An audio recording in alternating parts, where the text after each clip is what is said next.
Hello and welcome to another geometric view. If you hadn't noticed, it's been 30 years since Kerala set up the Technopark, India's first IT park in the green environs of the state capital Thiruvananthapuram.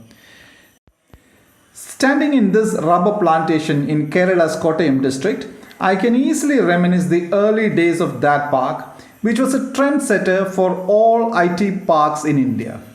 In those exciting days of the 1990s, as principal correspondent of the Economic Times, I would often go across to the park and sit with its young founder, CEO G. Vijayaraghavan, to understand the full import of that first of its kind technopolis coming up in India. And Vijayaraghavan would excitedly tell me about the progress of the project, how the first building was getting filled up with clients, both domestic and international. Names like Megalux, Brahma, Softex, Seaview, Transmatic, Visionix, IVL, Nest, Case Consult, ADA software, and some more. 30 years is a time long enough for any idea to be reviewed and re-looked at. And I'd like to share with you my unbounded imagination about how business parks in the post-COVID world could look like. Well, the new business park could well be your own home, like my home here. Different family members are working for companies around the world, and this one student as well. Some of our family members were working from different places in India, but COVID has confined all of us to working from home. Well, come right in and see family members at work. Let's get into the Wipro office first, from where my son-in-law operates. His company chairman is known for philanthropy, and this happens to be a very Spartan room. For munches, he's got some pineapple from the farm and a glass of sapota juice. And just this wall separates him from his wife, my daughter, who works for the Teaneck, New Jersey-based Cognizant. Keeping to the company's Forbes 500, NASDAQ 100 status, she operates from this large room. And she's got some rambutan fruit on a table from the farm, and a glass of mango juice. And here's the youngest of my three daughters, who's a student of St. Joseph's College in Bangalore. COVID has brought her right back home.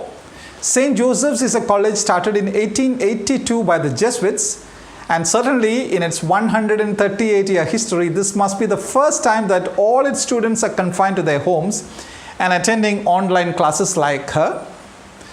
Today she's having some Java apples or wax apples, what we call chambenga in Malayalam. This tree was planted by her 10 years ago, and a glass of carrot juice. Step into the next room and you can catch my wife Lekha, who's a consultant for Orlando, Florida-based Tupperware brands. Sitting here, she can connect with her friends and try to Tupperize every kitchen. Now let me welcome you to my little corner from where I work for the Gulf News in Dubai. Journalists are often criticized as armchair critics, but please don't call me one. Look, my chair has no arms. Sitting here, I can engage online classes for students of the Institute of Journalism in Thiruvananthapuram, or engage classes for engineering students of the Amal Jyoti College in Kanjirapalli, or write coffee table books for different Indian corporates.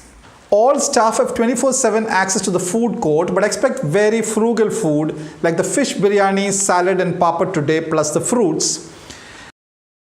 Like tourism pioneer and homestead farm evangelist Jose Dominic would advise, many of the ingredients for today's lunch, like the eggs and some vegetables and of course the fruit, are from this homestead farm.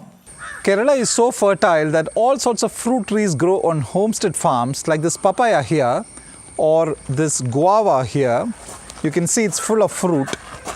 There goes Wipro on his morning jog. Cognizant can't be far behind. There she goes. On a normal day in Bangalore, they could be stuck in traffic at this time of the day.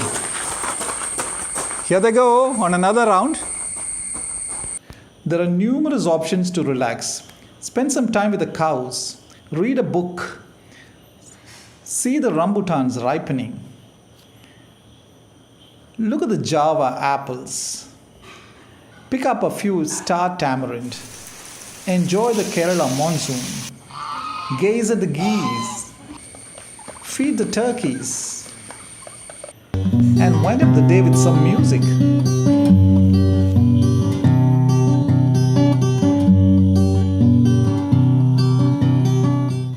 is difficult to believe that within the walls of this house, family members are working for corporates headquartered in New Jersey, Orlando, Dubai, and Bangalore.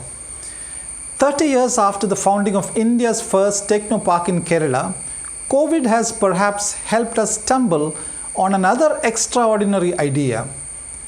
Is this going to be the shape of future business parks across the world? That's worth the thought. In which case, may a million micro IT parks and business parks bloom around the world. This video was made to mark the 30th anniversary of India's first IT park at Thiruvananthapuram, Kerala. Very many people across the world have not been as fortunate as those shown in the video. Millions have lost their jobs, and extended and thoughtless lockdowns have stolen many more livelihoods.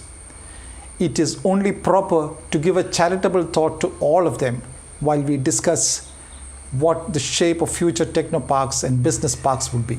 Thank you.